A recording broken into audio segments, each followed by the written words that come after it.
بسم الله الرحمن الرحيم. الحمد لله رب العالمين، والصلاة والسلام على المبعوث رحمة للعالمين، طبيب قلوبنا وشفيع ذنوبنا، أبي القاسم المصطفى محمد صلى الله عليه وآله الطيبين الطاهرين وأصحابه المنتجبين ومن تبعه بإحسان إلى يوم الدين.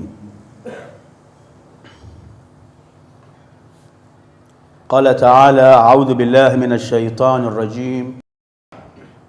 لقد جاءكم رسول من أنفسكم عزيز عليه ما عنتم حريص عليكم بالمؤمنين رؤوف رحيم. صدق الله العلي العظيم. أيها الإخوة الحاضرون الأعزاء، السلام عليكم ورحمة الله وبركاته.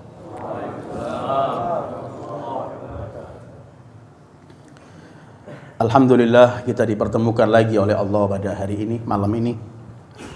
Walaupun mungkin malamnya berbeda, malam ini kita adakan malam Jumat yang biasanya malam Sabtu. Pertama-tama saya sampaikan selamat berbahagia, selamat bergembira menyambut hari kelahiran manusia termulia, pemberi syafaat Sayyidil Wujudi Muhammad sallallahu alaihi wa alihi. Mudah-mudahan bulan Rabiul Awal yang kita semua akan menyambut hari kelahiran beliau ini akan membawa kita semua lebih dekat kepada beliau, membawa kita lebih mengenal beliau, membawa kita lebih menjaga syariat yang dibawa oleh beliau sallallahu alaihi wa alihi. Di bulan Rabiul Awal, saya kira yang terindah untuk umat Muhammad sallallahu alaihi wa alihi hanya fokus membicarakan beliau Sayyidil Wujud. Kalau di meja kita, di rumah kita, kita sedang membaca buku, indah kalau buku-buku lainnya kita singkirkan sementara. Kita akan habiskan bulan ini untuk beliau Sayyidil Wujudi Muhammad sallallahu alaihi wa alihi. Kita membaca sejarah dan biografi beliau, dan kemudian kita meneladani beliau dalam kehidupan kita dan memegang syariat yang dibawa beliau dengan sepenuhnya. Malam ini yang ingin saya bawa, dan insya Allah masih dalam majlis tafsir Al-Quran, karena yang paling banyak bisa mengenalkan kita mengenai siapa beliau hanyalah Allah. Mustahil orang bakal mengenal hakikat Rasulullah kecuali Allah penciptanya, beliau sendiri, keluarga dekat beliau, dan orang-orang yang pernah beliau sampaikan mengenai keutamaan beliau. Apapun yang telah dibicarakan mengenai keagungan beliau dan yang akan dibicarakan sampai hari kiamat, itu masih hanya merupakan setetes dari lautan keagungan dan kebesaran Sayyidil Wujud Muhammad sallallahu alaihi wa alihi. Malam ini yang ingin saya pilih adalah bagaimana Rasul sallallahu alaihi wa alihi selalu usaha dan selalu memikirkan nasib umatnya.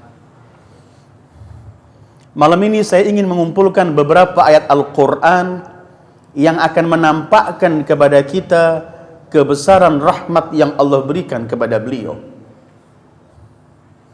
Kemudian bagaimana ternyata beliau ini hanya memikirkan umatnya sampai dengan bahasa Al-Quran, la'allaka bakhi'un nafsaka alla yakunu mu'minin. Engkau ingin membinasakan dirimu wahai Muhammad, begitu firman Allah, karena engkau memikirkan kenapa mereka tidak beriman kepadamu. Karena kalimat bakha dalam bahasa Arab, ihlakun nafs min syiddatil gham, menghancurkan, membinasakan diri karena sedih yang begitu banyak. Dan Al-Imam Al-Baqir ketika menafsirkan dalam surat Kahfi ayat 6, "Wala'allaka baqi'un nafsak", beliau mengatakan qatilu nafsak, seakan-akan engkau ingin membunuh, membinasakan dirimu karena memikirkan umat sallallahu alaihi wa alihi. Memang kita meyakini Rasul adalah merupakan simbol dan pemikul rahmat Allah.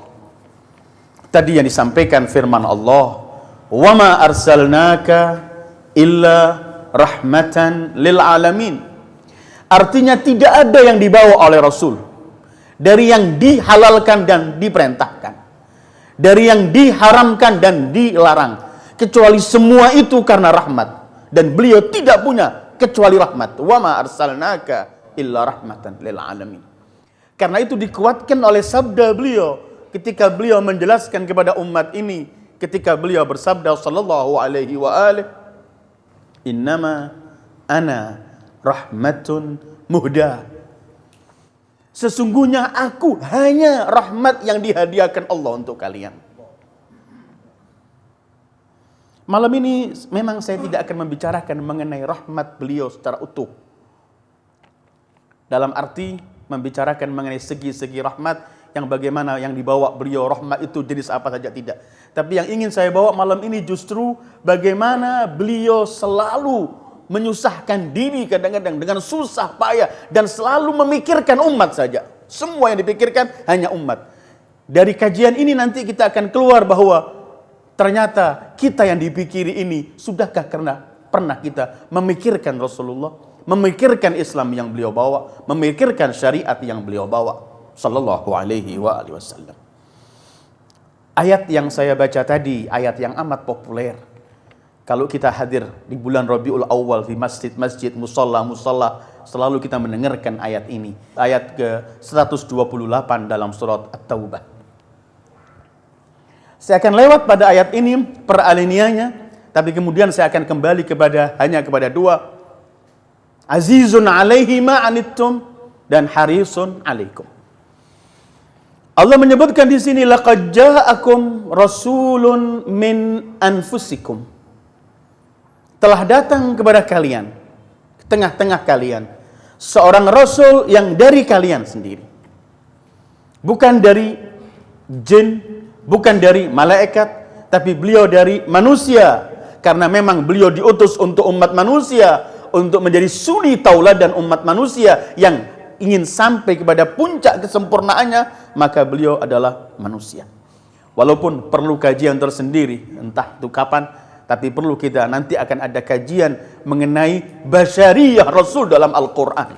Bagaimana arti Rasulullah itu manusia menurut Al-Quran, karena memang banyak orang menganggap cuman berhenti pada ayat qul innama ana basyarun mithlukum yuha ilai, aku hanya manusia. Kemudian banyak yang mengatakan beliau melakukan hal-hal yang enggak layak dilakukan. Tapi itu pembahasan lain. Beliau adalah min anfusikum. Dan kalimat min anfusikum itu sendiri menunjukkan kedekatan Rasul terhadap umat ini. Maka seakan-akan beliau adalah belahan dari jiwa manusia dan masyarakat. Dari anfus, sehingga apapun yang menyentuh jiwa manusia tersentuh oleh Sayyidil Wujudi Muhammad sallallahu alaihi wa alihi. Min anfusikum. Dan ada riwayat bahwa Sayyidah Fatimah Zahra kalau membaca ayat ini, beliau membaca min anfasikum. Artinya min anfasikum min asrafikum. Telah datang kepada kalian seorang rasul dari kalian, artinya dari yang termulia dari kalian.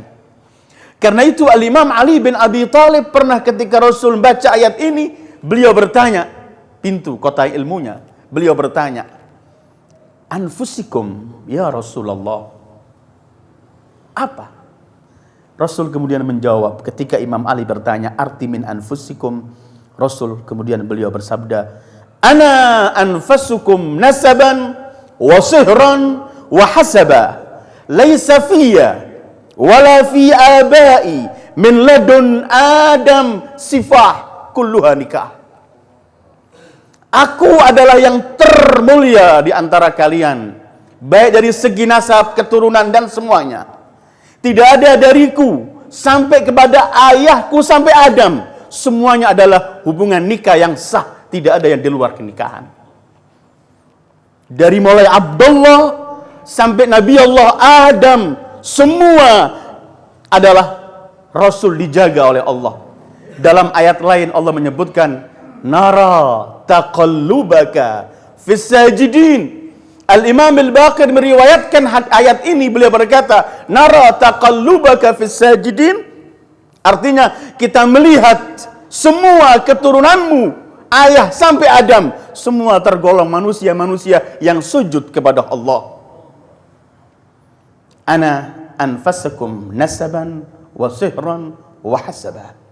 Laisa fiyya min ladun amin wa bala abai min ladun Adam illa kulluhu laisa fiha sifa kulluha nikah. Anfusikum, dari tengah-tengah kalian. Ini yang kedua. Azizun alaihi ma anittum. Sangat berat sekali semua kesulitan yang menimpa kepada kalian. Al-anat al-masyaqqah. Azizun alai syaqun alai. Artinya Rasulullah sangat berat sekali, merasa sedih sekali kalau ada kesulitan yang menimpa kepada umat ini. Harisun alaikum, beliau selalu mengharapkan, mendambakan kesuksesan, keselamatan untuk kalian umatnya. Ini nanti yang akan kita berhenti pada dua ini. Azizun alaihi ma anittum, harisun alaikum. Tapi saya teruskan ayatnya terlebih. Karena itu beliau selalu merasakan semua kepedihan, semua kesulitan yang menimpa pada umat ini. Beliau memikirkan semua itu. Nanti dalam sejarah hidupnya kita akan bawa sedikit demi sedikit. Azizun alaihi. Begini Allah mensifati Rasulnya sallallahu alaihi wasallam. Kemudian harisun alaikum. Beliau hanya ingin selalu usaha dengan semua kekuatan beliau bagaimana memberikan yang terindah dan menyelamatkan umat ini. Beliau siap capek, letih dan berkorban apapun, yang penting umat selamat.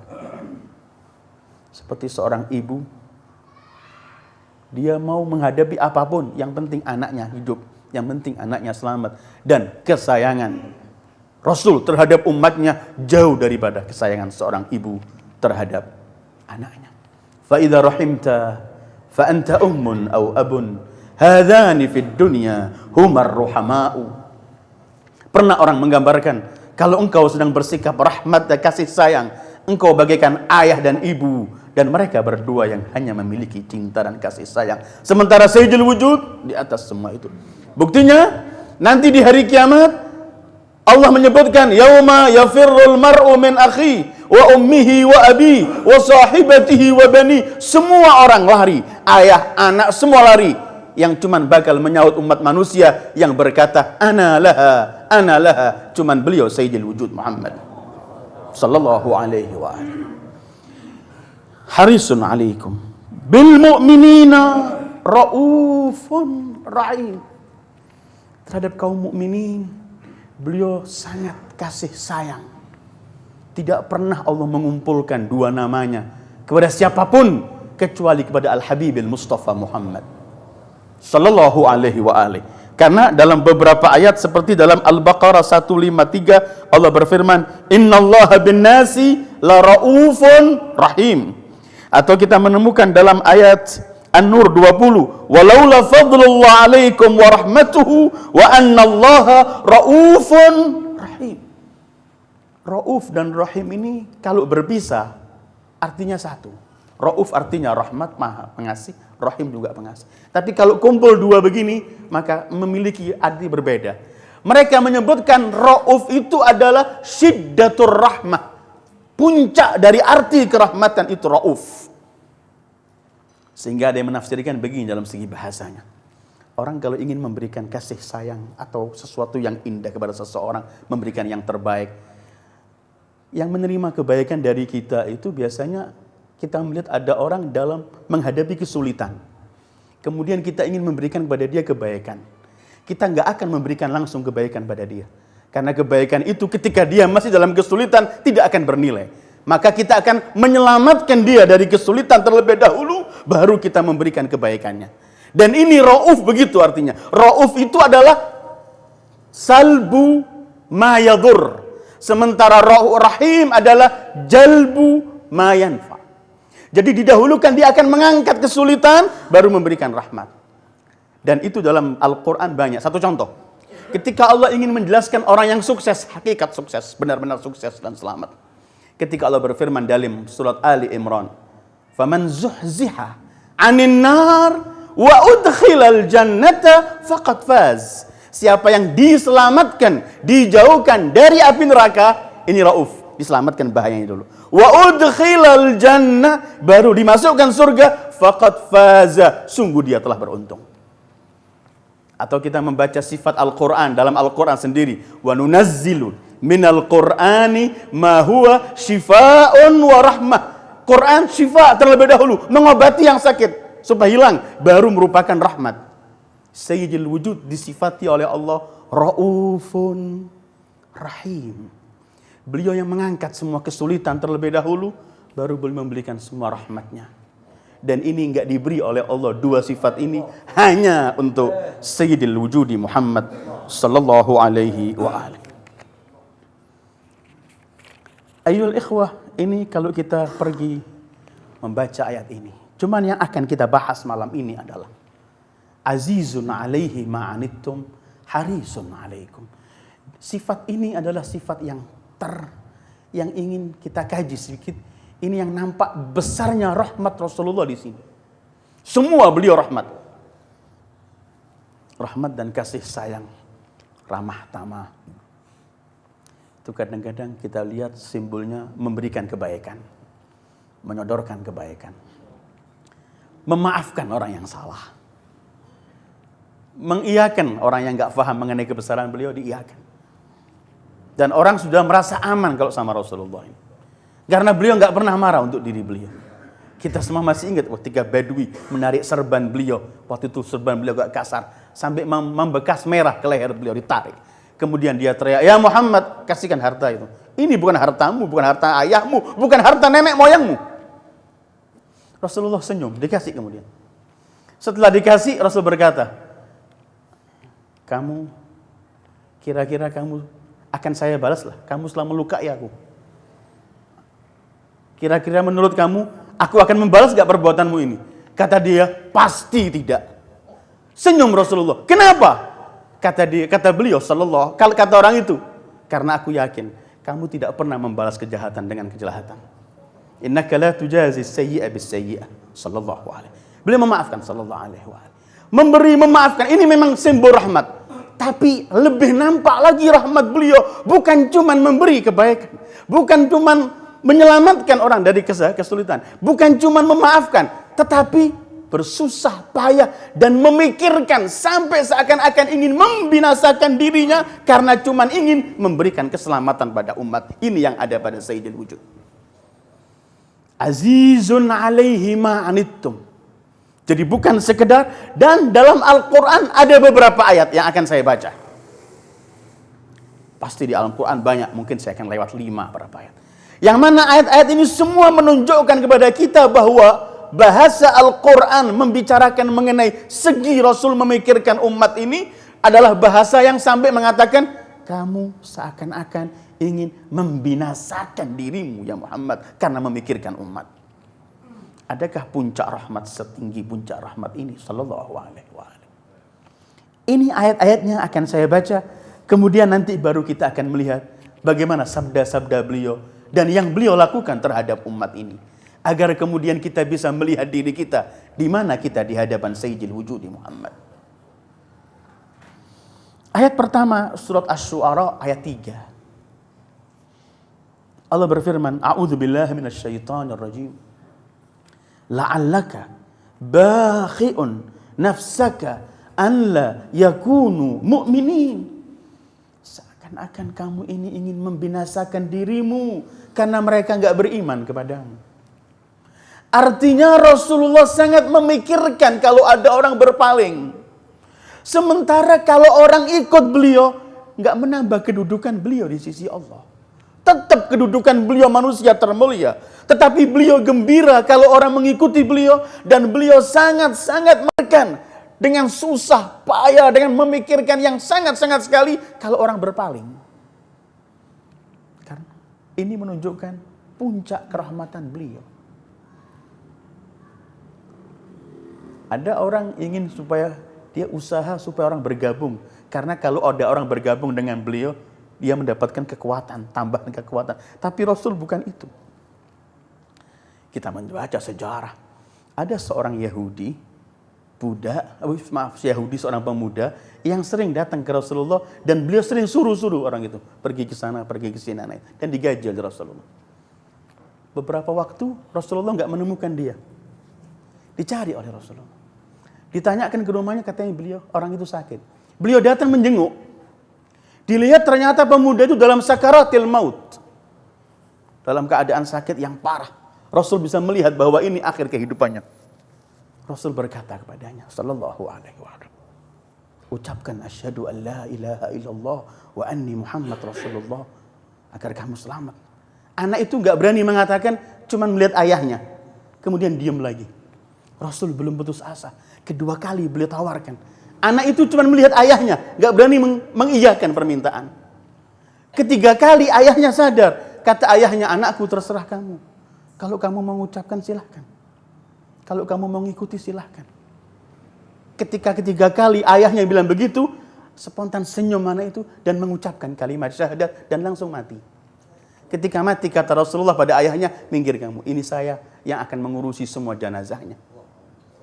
Beliau mengharapkan dengan sekali, dua kali, tiga kali tidak putus asa keimanan seorang ini. Padahal beliau tahu kalau orang ini iman gak bakal menjadi soft masuk ke golongan beliau, menjadi pembela beliau, menjadi akan memperjuangkan, tidak. Beliau tahu akan mati, tapi beliau ingin menyelamatkan orang ini. Ini azizun alaihi ma'anittum la'allaka bakhi'un nafsak. Seakan-akan kau ingin qatil, membunuh, membinasakan dirimu karena memikirkan kenapa umat berpaling darimu. Ini Syu'ara ayat 3. Kemudian Kahfi ayat 6. A'udzu billahi minasyaitonir rajim fala'allaka bakhi'un nafsaka ala atharihim illam yu'minu bihadzal hadithi asafa.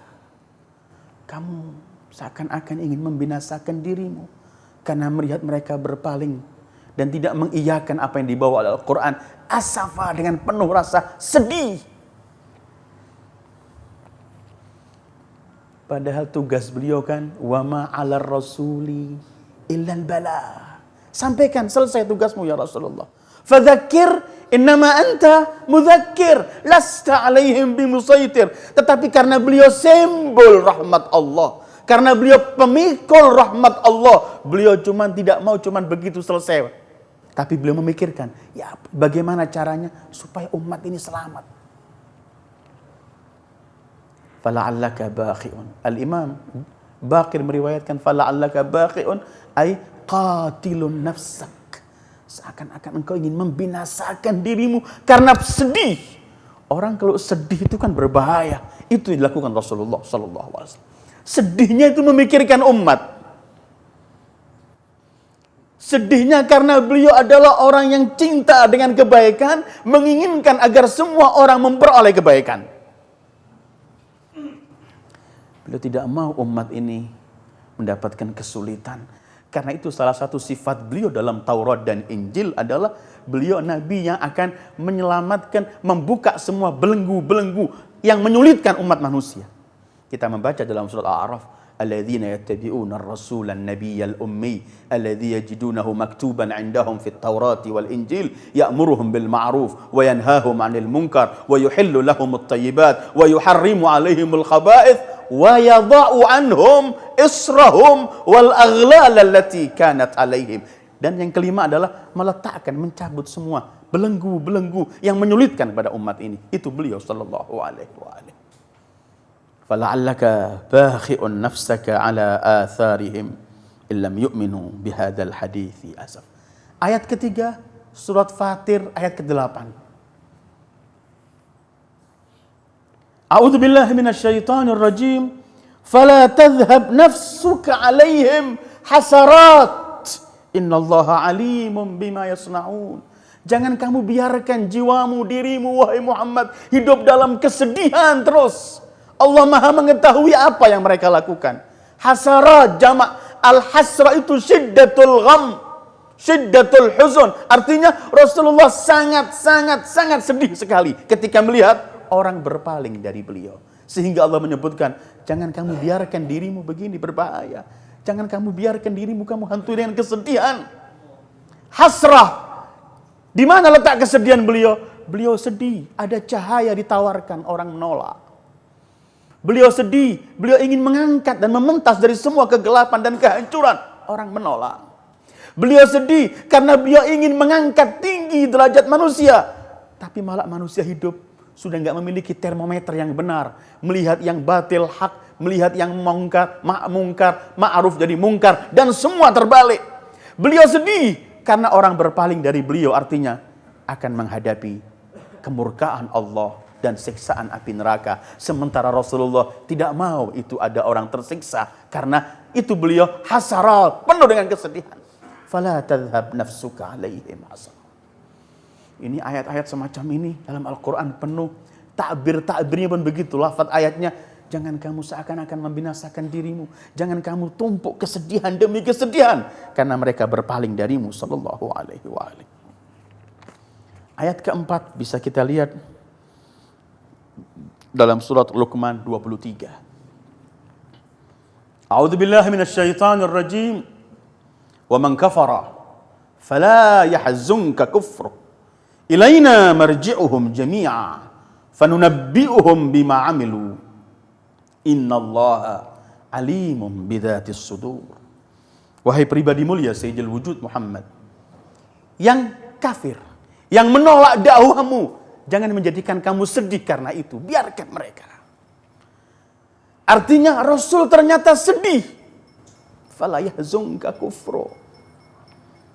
Jangan kamu menjadi sedih karena kekafiran, keberpalingan mereka darimu. Semua mereka itu akan kembali kepada kita, kami Allah, dan kami akan mengetahui apa yang mereka lakukan. Jadi Rasulullah ini selalu mengikuti kesedihan umat ini. Tidak pernah apa, dan yang dipikirkan cuma umat. Ayat kelima, Al-An'am 33. Qad na'lamu annahu la yahzunuka alladhina yaqulun fa innahum la yukadzibunak walakinna adh-dhalimina biayati la yajhadun. Kami tahu bahwa kekufuran mereka, keberpalingan mereka itu menyebabkan kamu sedih. Sebenarnya mereka tidak membohongi engkau, tapi orang-orang yang kafir selalu mengingkari ayat-ayat kami. Dan masih banyak ayat-ayat senada semacam ini, ayyuhal ikhwah.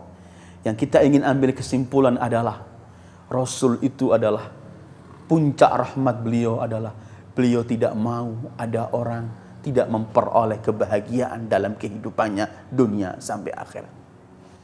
Allah Maha mengetahui karena hati Rasulullah penuh begitu. Karena itu dalam Al-Quran penuh ayat-ayat yang menjelaskan pada kita. Kalau ada orang mengganggu Rasulullah, kalau ada orang menyimpang dari Rasulullah, kalau ada orang mengangkat suaranya di atas Rasulullah, kalau ada orang mendahulukan pendapatnya di atas ketentuan Rasulullah, semua itu termasuk orang-orang yang terkutuk dalam Al-Quran. Kenapa Allah mengutuk orang yang mengganggu Rasulullah? Karena hatinya yang ada cuman keselamatan umat. Kenapa umat membohongi beliau? Karena itu sampai kita ini kan beramal soleh semua ini ingin mendapat pahala di sisi Allah, orang sholat, sedekah dan semuanya. Ternyata Allah meletakkan satu ketentuan. Kamu mengangkat suaramu di atas suara kekasihku Muhammad, aku batalkan semua amal pahalamu. Ya ayyuhalladzina amanu la tarfa'u aswatakum fawqa sautin nabi wa la tajharu lahu bil qaul kajahri ba'dikum ila akhir ayat. Jangan angkat suaramu.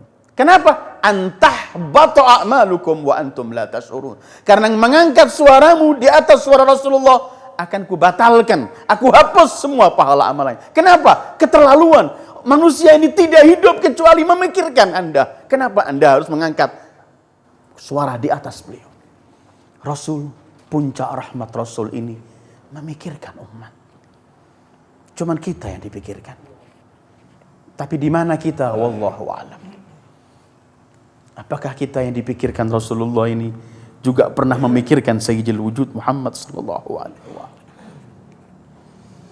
Beliau sedih karena memikirkan umat. Beliau bersusah payah dengan semua kemampuan beliau karena memikirkan umat. Dan kebahagiaan beliau itu kalau ada orang mengiyakan dan mengikuti beliau. Karena itu kita bisa melihat pahalanya orang yang bisa menyelamatkan orang dari kesalahan, kegelapan, kesesatan, kekufuran. Sehingga di hari Khaybar, ketika Rasulullah menyerahkan pedangnya kepada Imam Ali untuk membuka benteng Khaybar, beliau bersabda sallallahu alaihi wa alihi, la an yahdiyallah bika rajulan wahidan khairun laka min humrin na'am, wa fi riwayah khairun laka mimma tashruqus syams, wa fi riwayah khairun laka minad dunya wa ma fiha. Kalau kamu bisa menyelamatkan, memberi petunjuk satu orang saja, pahalamu lebih besar dari dunia dengan seisinya. Karena Rasulullah akan senang kalau ada orang mengikuti petunjuk beliau. Karena itu yang mengajak orang untuk pergi ke Rasulullah, mengikuti syariat Rasulullah, pasti akan diberi oleh Allah pahala begitu besar. Karena orang itu menyenangkan kekasihnya Sayyidil Wujudi Muhammad. Dan sebaliknya, wa na'udzubillah. Sekarang kita akan kembali kepada kehidupan Al-Habibil Mustafa. Tadi ayat-ayat yang kita baca, coba sekarang kita melihat bagaimana Rasulullah sallallahu alaihi wa alihi. Ketika turun ayat dalam surat Ali Imran 118 yang menceritakan mengenai Nabi Allah Isa. Ayat itu berbunyi, in tu'adzibhum fa innahum ibaduk wa in taghfir lahum fa innaka antal azizul hakim. Kalau engkau siksa mereka, mereka itu adalah hamba-hambamu. Kalau engkau ampuni mereka, engkau adalah yang maha perkasa dan maha bijaksana. Ketika turun ayat ini, Rasulullah di malam hari tahajud, semalam suntuk cuma membaca ayat ini. Rukuk, sujud, berdiri, bangun, yang dibaca cuma in tu'adzibhum fa innahum ibaduk wa in taghfir lahum fa innaka antal azizul hakim. Ya Allah, kalau kamu siksa, mereka ini hamba-hambamu. Kemudian diriwayatkan ketika beliau di akhir sholatnya malam membaca cuma ayat itu, di akhirnya beliau sujud sambil menangis. Kalau kamu siksa mereka, mereka hambamu ya Allah. Kalau kamu ampuni, engkau maha perkasa, maha bijaksana. Beliau sujud, dalam sujudnya beliau bersabda sallallahu alaihi wa alihi, sambil mencucurkan air mata beliau berkata, ummati, ummati ya Rabb. Umatku, umatku ya Allah. Saat itu dalam riwayat disebutkan Jibril turun atas perintah Allah. Kemudian Jibril berkata, Allah yuqri'uka salam wa yaqulu lak inna sanurdhika fi ummatik wa la nasu'uk. Rasul menangis. Jibril turun. Allah menyampaikan salam padamu. Katakan, kami akan membuat kamu rela untuk umatmu dan tidak pernah akan melakukan sesuatu yang keji untuk umatmu. Nurdhik, memang kerelaan itu milik Rasulullah. Silahkan kita membaca Al-Quran ayyuhal ikhwah kalau kita ingin kenal siapa Rasulullah. Tidak ada puncak kerelaan seperti yang Allah berikan untuk Sayyidil Wujud.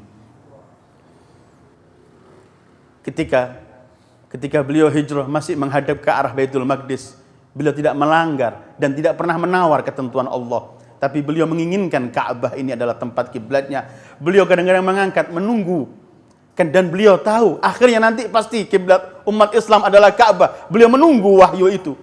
Allah berfirman, qad nara taqalluba wajhika fis sama' falanuwalliyannaka qiblatan tardaha. Kami tahu kamu mengangkat kepalamu menanti sesuatu. Sekarang telah kami alihkan kiblat yang kamu relahi wahai Muhammad. Belum minta Sayyidil Wujud. Kita akan menemukan firman Allah dan merupakan ayat yang paling membawa pengharapan dalam Al-Quran, yaitu firman Allah, wala saufa yu'tika rabbuka fatarda. Allah akan memberikan kepadamu sampai kamu puas. Al-Imam Ali Zainal Abidin ketika membaca ayat ini, beliau menyebutkan begini, tidak pernah jadi puas kecuali tidak ada muwahhidun dakhalan nar. Supaya jangan ada satu orang yang mengesahkan Allah masuk neraka baru puas. Sallallahu alaihi wa alihi. Satu malam tahajudnya sambil nangis cuma membaca ayat in tu'adzibhum fa innahum ibaduk wa in taghfir lahum fa innaka antal ghafurur rahim. Dalam kitab Hikam Rasul, Rasul pernah bersabda begini, sallallahu alaihi wa alihi, khayyirtu baina syafa'ati wa baina an yadkhula syatra ummati al-jannah fakhtartu syafa'ah li'annaha a'ammu wa akfa atarawnaha lil mu'minin al-muttaqin la walakinnaha lil mudhnibin al-mutalawwisin al-khatta'in. Aku disuruh milih oleh Allah syafaat atau separuh lebih umatmu masuk Islam, masuk surga. Wahai Muhammad, aku milih syafaat. Karena syafaat lebih luas, lebih mencukupi. Apakah kalian anggap syafaat itu hanya untuk mereka orang-orang mukmin yang bertakwa? Tidak. Syafaat ini kelak akan kepada mereka orang-orang yang berbuat dosa, yang mengotori dirinya dengan dosa, dan yang penuh kesalahan.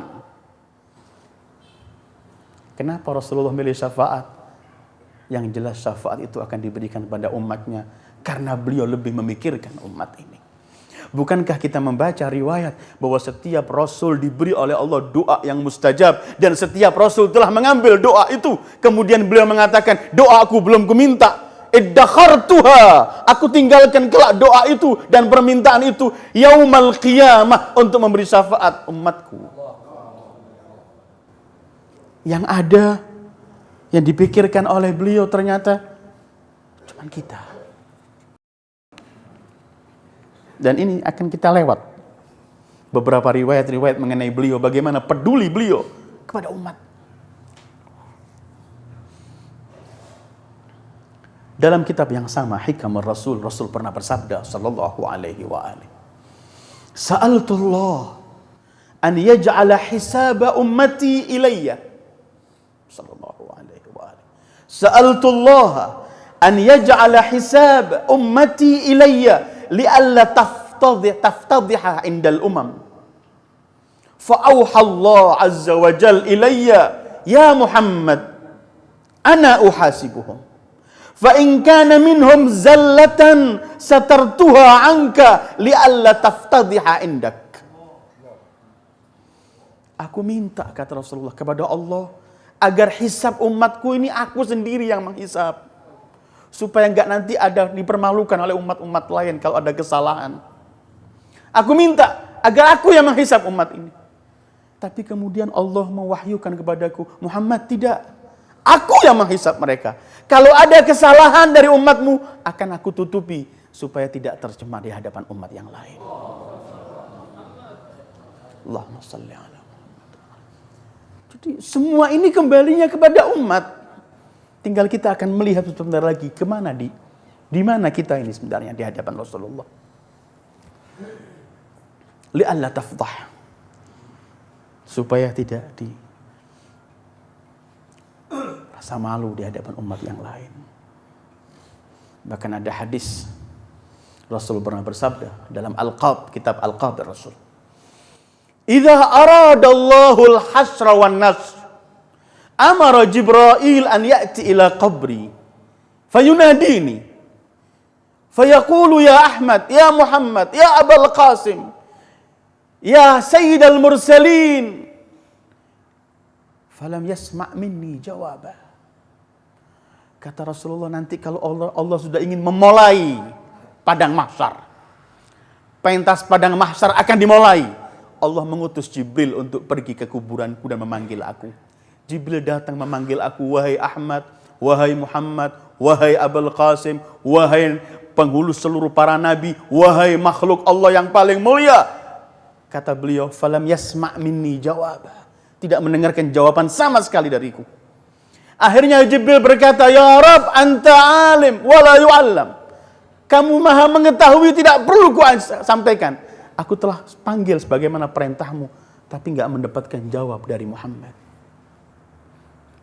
Allah mewahyukan pada Jibril, Jibril nadihi bi ahabbil asma. Jibril, panggil sekarang dia dengan nama yang paling ia senangi. Semua nama dipanggil sudah, Ahmad, Muhammad, Abul Qasim, semuanya. Hei Jibril, panggillah dengan nama yang paling ia sukai, yang paling ia senangi. Allah mewahyukan nama yang paling beliau senangi itu. Spontan Jibril berkata, Ya Syafi' al-mudhnibin, faqultu labbaik. Wahai yang akan memberikan syafaat, wahai pada orang-orang dosa. Spontan Rasulullah bangun mengatakan, Labbaik, labbaik. Karena beliau dipanggil untuk akan memberi syafaat kepada orang-orang yang berbuat dosa. Apa yang ada di hati Rasulullah terhadap umat ini? Beliau habiskan semuanya. Jiwa, keluarga, semua murah untuk menyelamatkan risalah dan memberi kebaikan kepada umat ini. Wa aqulu labbaik. Kita masih ingat di perang Uhud. Allah beliau memerintahkan pada sekelompok ahli panah untuk kalian tinggal di atas gunung ini. Kami menang atau kalah jangan turun. Mereka ada 50. 44-nya turun tinggal 6. Riwayat lain 46 yang turun tinggal 4. Akhirnya ketika mereka turun, Khalid masuk ke atas dan terjadi kegembur umat Islam, kena banyak sedikit sampai Hamzah gugur dan sampai Sayyidil Wujud sallallahu alaihi wa alihi kena wajah beliau, berlumuran darah. Kusirat rubaiyat sallallahu alaihi wa alihi, berlumuran darah. Tapi orang menyaksikan beliau sibuk membersihkan darah. Kondisi perang, sibuk membersihkan darah. Mengusap terus darah beliau. Ketika kemudian beliau ditanya, kenapa ya Rasulullah kamu cuma nampaknya terlalu sibuk membersihkan? Beliau hanya mengatakan sallallahu alaihi wa alihi, aku takut setetes darahku turun ke bumi, Allah akan murka terhadap umat ini. Allahumma hdi qaumi fa innahum la ya'lamun. Ya Allah, berilah petunjuk pada umat ini karena mereka belum tahu. Yang ada umat azizun alaihi ma anittum harisun alaikum. Taif, sejarah Taif. Wafat Siti Khadijah, wafat Abu Talib. Penghuni Mekah tambah berani mengganggu Rasulullah, pembelanya telah gugur, wafat Abu Talib. Beliau pergi ke Taif dengan harapan di sana mungkin umat akan menerima. Tapi umat Taif malah tidak menerima, melempari beliau. Bahkan anak-anak kecil disuruh jajar di jalan, bak seperti karnaval melempari kaki beliau sallallahu alaihi wa alihi. Kaki berlumuran darah, berteduh di bawah pohon membersihkan sambil doa Taif yang panjang. Dalam kondisi semacam ini, malaikat penjaga gunung datang menawarkan jasa. Wahai manusia yang termulia, aku telah diizinkan oleh Allah kalau engkau mengiyakan. Apa kata Rasulullah? Biar ku hancurkan gunung ini, ku hancurkan ke mereka semua. Manusia-manusia biadab yang telah memperlakukan kamu dengan perilaku semacam ini. Bumi diciptakan untuk Rasulullah. Hari itu beliau melangkahkan kakinya di bumi dengan penuh darah kaki beliau. Malaikat menawarkan. Malaikat gunung. Biar keangkat gunung ini ku hancurkan kebun Taif. Apa jawaban beliau? Jangan. Aku masih mengharapkan dari anak keturunan mereka yang akan berkata, La ilaha illallah Muhammadur Rasulullah. Jangan. Malaikat itu kemudian teriak, Anta kama sammaka rabbuk. Memang engkau seperti yang dinamakan Tuhanmu. Ra'uf, Rahim, Rahmatan lil alamin. Dan itu yang dilakukan oleh keluarga suci beliau. Yang dipikirkan ini umat. Dalam riwayat yang sahih ketika Sayyidah Fatimah Zahra setelah seluruh penghuni mahsyar disuruh memejamkan mata, wudhu absarakum fa inna Fatimah binta Muhammad tajuzus sirat. Pejamkan mata kalian karena putri Muhammad Fatimah akan melewati sirat. Ketika telah diperintahkan untuk masuk surga, di depan pintu surga, Siti Fatimah ternyata tidak masuk. Beliau menoleh ke belakang. Salamullahi alaiha. Ketika ditanya, lima iltifatuk wa qad amartu biki ila jannati. Kenapa engkau menoleh? Telah kuperintahkan agar engkau masuk ke surgaku. Beliau hanya berkata, aku ingin melihat bagaimana dan apa nasib para pecintaku. Beliau ingin lihat dulu para pecintanya sudahkah memperoleh. Baru Allah berfirman, pergilah dan mohonkan syafaat pada siapa yang kamu kehendaki untuk beri syafaat. Ummati. Ketika Rasul bersabda, kullu ummati yadkhulunal jannata illa man aba. Ini harapan beliau memang. Semua umatku akan masuk surga kecuali yang tidak mau. Allah.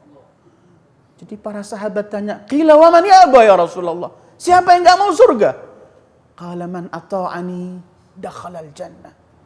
Wa man 'asani faqad aba. Siapa yang taat padaku, man ata'ani dakhalal jannah. Semestinya bahasanya wa man asani dakhalan nar, tapi beliau enggak mau menyebutkan dakhalan nar. Beliau hanya mengatakan man ata'ani dakhalal jannah, giliran nar wa man asani faqad aba. Dia yang enggak mau. Aku ingin menyelamatkan dia dari neraka, tapi dia yang tidak mau. Menyebut neraka pun masih enggak mau kepada umat ini sallallahu alaihi wasallam. Man ata'ani dakhalal jannah wa man asani faqad aba. Ini rahmah mutlaqah. Ini rahmat yang benar-benar dimiliki oleh Sayyidil Wujudi Muhammad. Ini yang beliau selalu ingin memberikan yang terbaik. Sampai kalau ada orang wafat di zaman beliau, pengikut beliau, itu beliau datang. Kemudian beliau berkata pada keluarganya, kalau yang meninggal ini meninggalkan harta warisan, bagikan sesuai dengan ketentuan Allah. Tapi kalau yang meninggal ini punya utang, biar aku yang menyelesaikan utangnya. Supaya dia kembali kepada Allah, enggak membawa semua ini. Ini Nabiur Rahmah. Ini sifat Rasul dalam Al-Quran yang sampai ada beberapa ayat Allah melarang beliau, menegur beliau. Jangan terlalu kamu susah memikirkan umat. Bahkan ada ayat lain, surat Taha ma anzalna 'alaikal Qur'ana litasqa. Kami enggak turunkan kepadamu Quran agar kamu susah payah. Memang diriwayatkan beliau kalau sholat malam begitu. Itu dan cuma yang terlalu banyak memukul beliau. Beliau adalah memikirkan bagaimana umat ini kenapa berpaling. Ayolah ikhwah, masih banyak ayat-ayat yang semacam itu. Tinggal pertanyaan untuk kita. Karena kita yang mengkaji Al-Quran ini kita tidak akan menambah, cuman menumpuk-numpuk ilmu. Tapi karena kita ingin usaha untuk mampu mengamalkan ilmu yang kita kaji. Kalau ini bentuk rahmat Rasulullah, kalau ini bentuk Rasul memikirkan kita, kalau ini bentuk Rasulullah susah payah dan yang ada di pikiran beliau adalah umat. Sampai dalam satu riwayat di akhir hayat beliau, ala sakaratil maut, ketika beliau cuma mengatakan ila rafiqil a'la. Ketika Israel datang minta izin, Jibril datang, Rasul ternyata menangis. Dalam riwayat itu Jibril berkata, ya Muhammad, engkau menangis akan menghadap pada Rabbul Alamin, kekasihmu yang telah menyiapkan semuanya. Muhammad, para malaikat semua siap menerima kedatanganmu, semua dihias. Kata Rasulullah, aku tahu bukan itu. Itu aku yakini semua. Cuman aku sedang memikirkan umatku ya Jibril. Jibril mengulang kembali firman-Nya.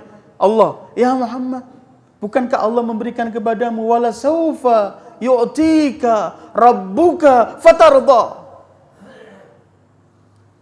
Bukankah kamu akan diberi oleh Allah sampai kamu puas, sampai rela? Jadi pemberian ini enggak ada batasnya. Sampai Rasulullah rela kapan saja. Karena itu dalam riwayat yang paling populer ketika orang membicarakan maqaman mahmud untuk Sayyidil Wujud Muhammad, ketika semua manusia pergi ke Nabi Allah Adam, pergi kepada Nuh, pergi kepada Ibrahim, pergi kepada Musa, semua menolak. Mereka mengatakan bukan bagianku.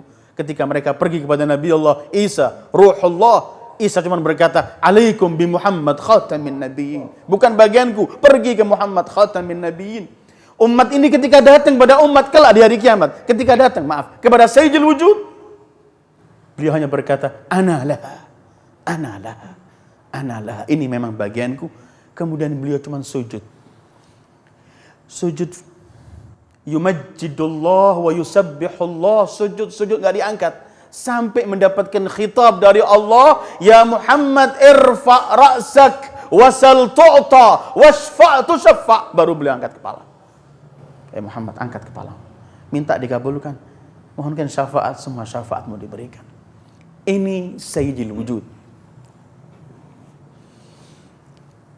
Kalau ini yang ada di hati Sayyidul Wujud, sudahkah hati ini kita isi Sayyidul Wujud? Ayyuhal ikhwah, di mana kita menghadapi Rasul dan syariat yang dibawa oleh beliau. Saya yakin kalau Rasulullah hari-hari ini datang ke rumah kita, mungkin tidak masuk juga, karena kita belum siap menerima kedatangan Rasulullah. Kalau beliau melihat kita beramal baik, beliau yahmadullah, bergembira, muji Allah. Kalau melihat amal jelek, dosa yang kita lakukan, beliau masih mintakan ampun untuk umat ini. Fa idza ra'aitu khairan hamidullah. Dan sebaliknya, kalau beliau melihat syar, aku mohonkan ampun untuk umat ini. Ini Sayyidul Wujud Muhammad. Ini yang selalu dipikirkan oleh Rasulullah. Kita ini yang dimanja. Cuman kadang-kadang kita tidak mampu meletakkan diri kita. Kata Imam Ali, orang yang paling dikufuri nikmatnya itu Rasulullah.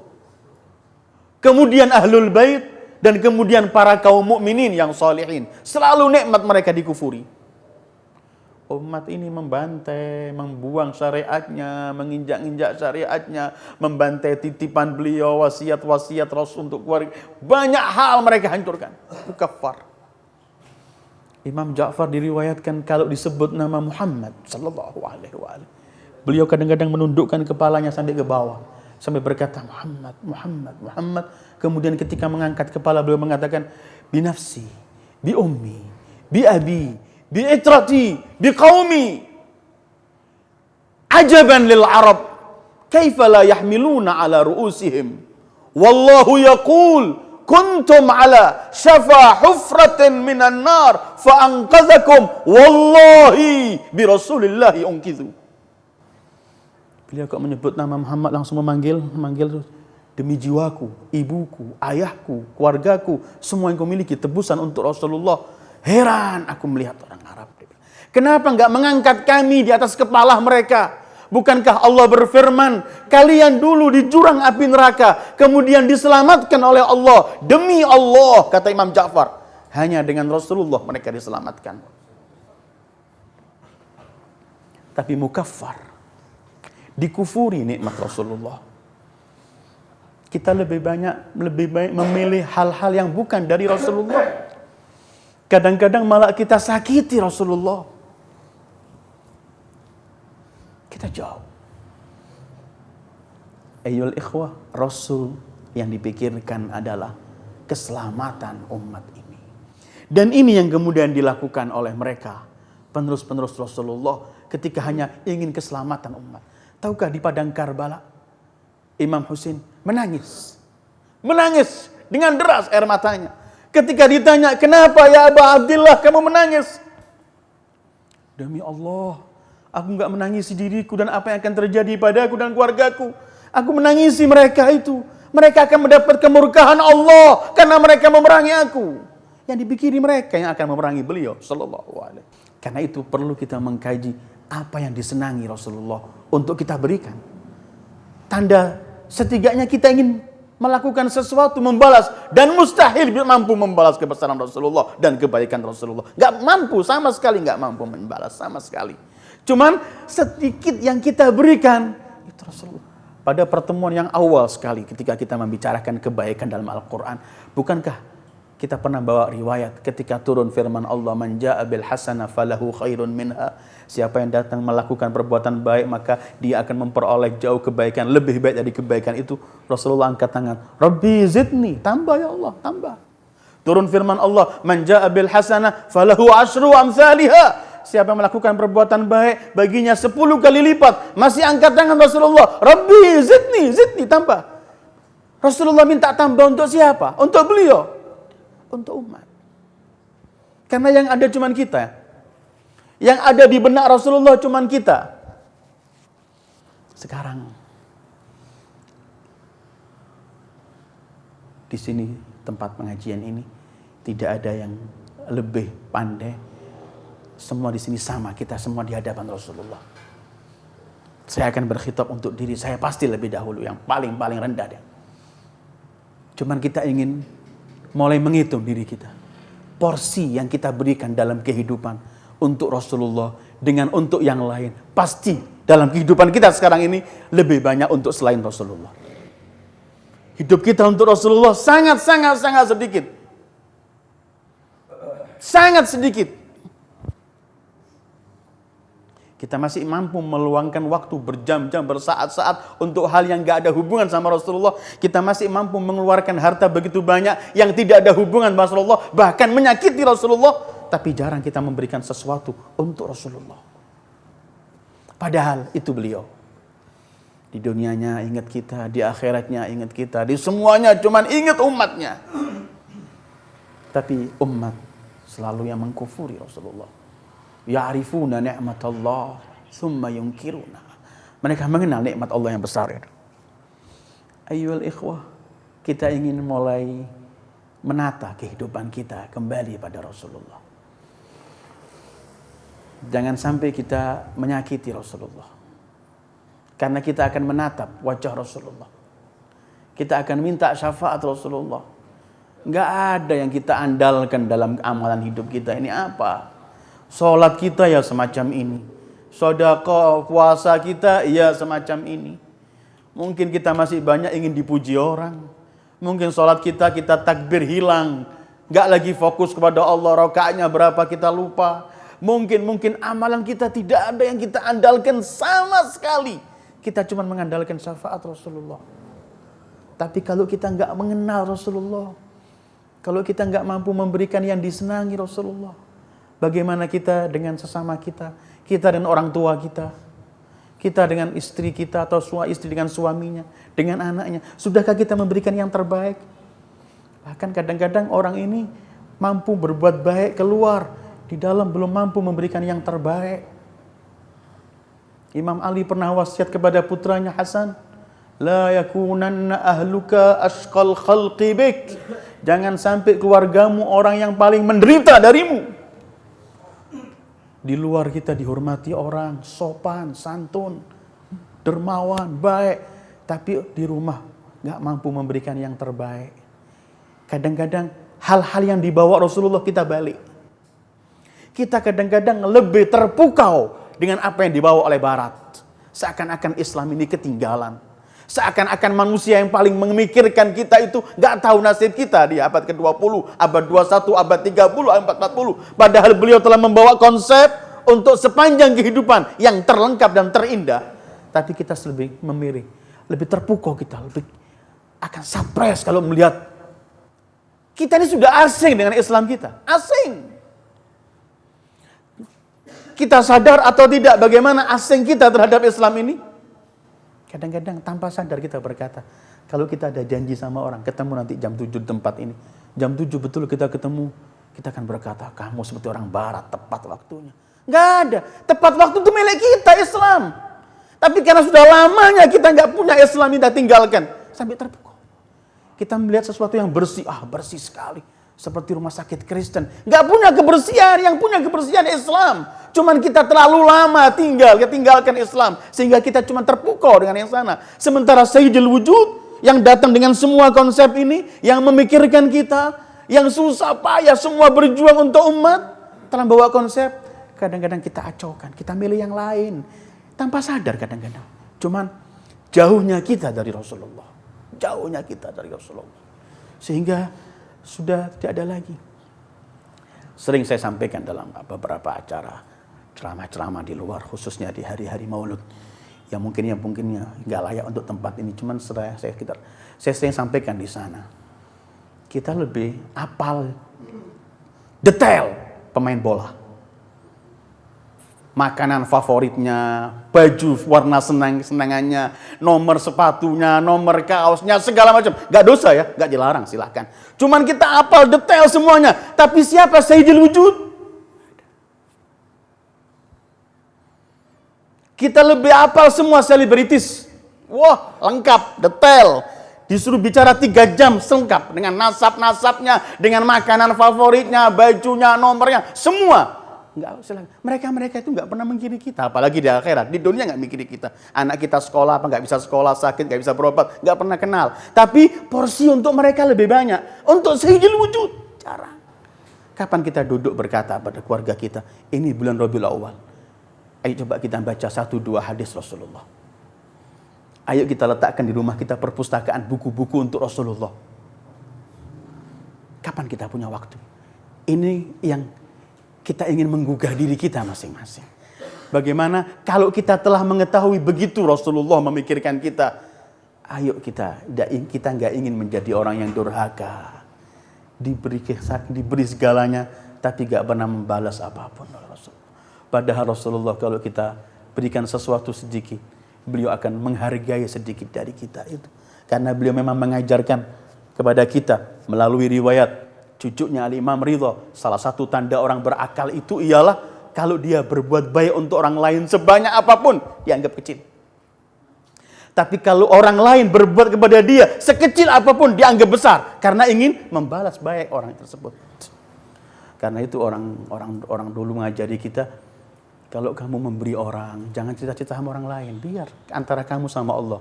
Tapi kalau kamu dibantu orang sesuatu, sampaikan pada keluargamu. Kalau mungkin supaya mereka tahu, mungkin mereka bisa balas. Sekarang kamu nggak bisa balas, mungkin anak keluargamu kelak bisa balas. Ini yang pernah berbuat baik pada keluargaku, pada ayahku. Rasul, kalau kita memberikan segalanya untuk kita nggak mampu membalas. Tapi kalau kita memberi sedikit saja untuk beliau, karena beliau manusia yang termulia, pasti beliau akan memberikan yang terbaik. Bukankah Rasul pernah bersabda, siapa yang pernah berbuat baik kepada keturunanku di dunia dan tidak sempat mendapat balasan di dunia, kelak aku akan membalas mereka di akhirat. Beliau nggak ingin punya hutang pada siapapun, hutang budi, tapi beliau selalu ingin memberi. Kalau kita di hadapan ini, kalau kita tahu semacam ini, kita pasti akan berebut menuju kepada Rasul dan ingin memberikan yang terindah untuk Rasulullah. Kita punya 3. Sebelum saya akhiri, kewajiban 3 terhadap Rasulullah. Untuk mengenal beliau, mengenal dengan kemampuan kita. Mustahil mengenal sebenarnya, mustahil. Tapi yang mampu cukup kita kenal. Kedua, kita mencintai beliau untuk kita taati. Karena mustahil kita akan mencintai tidak mengenal beliau, mustahil. Ketiga, kita harus bangga menjadi umatnya, bangga melaksanakan syariatnya. Jangan ada orang melaksanakan syariat Rasulullah nggak bangga. Minder. Harus bangga. Harus diteriakkan, ini ketentuan Rasulullah. Jangan ada yang kita idolakan kecuali Sayyidul Wujud Muhammad.